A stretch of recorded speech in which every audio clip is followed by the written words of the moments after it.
Hey there, we are looking at a Volkswagen and we are going to try and determine what's in the car.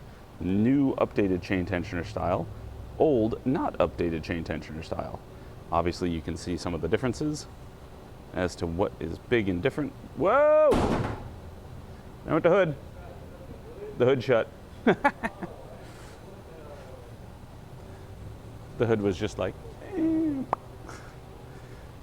gasket or oil cap get smashed again? Probably. It is a bummer. All right, so now we're going to look up in there and see what we got, because this will tell us if we need to do a chain tensioner swap or do chains or anything like that. It is the old version. That is the bad and defective version right there.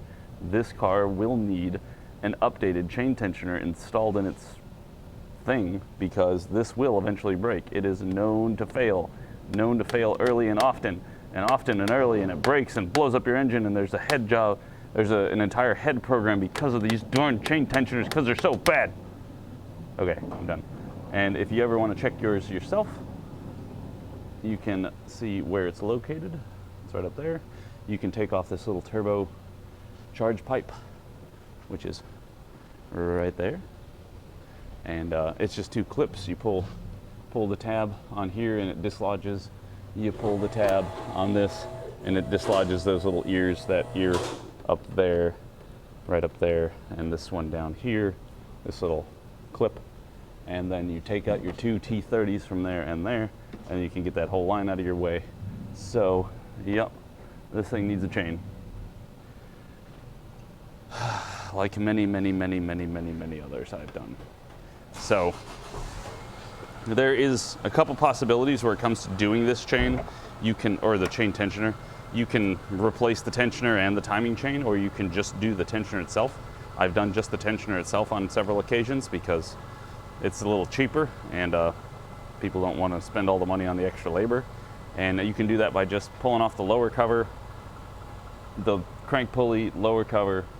I just take a zip tie and zip the chain together to act as the tensioner, and then pull out tensioner, put in new, pull out pin, bolt down, pull out pin. You're groovy, put on cover, you're done. It's not terribly hard. Just the most irritating part, honestly, is the harmonic balancer / crank pulley, because it's just a design nightmare. But this one has not gone bad yet. It's just, it needs to be updated, and we know that there is a very common pattern failure with these falling apart. So the only other thing you could do at this point would be rotate the engine around while looking at it and seeing if the tensioner moves too far, which this doesn't have any complaints about the engine running poorly due to a chain tensioner type issue. There's no codes about it. There's no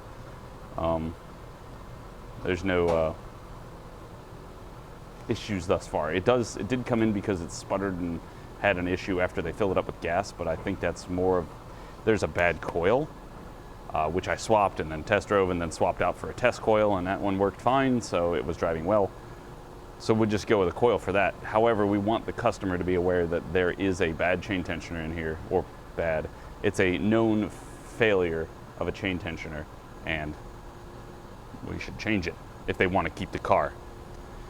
Because you want to give them the whole picture of the car as much as you can when they make the choice of doing possibly expensive repairs, and also how much they want to do in repairs. So thanks for watching. I hope this has helped, and if you have any questions, please feel free to leave them in the comments down below. And I'll see you guys in the next one.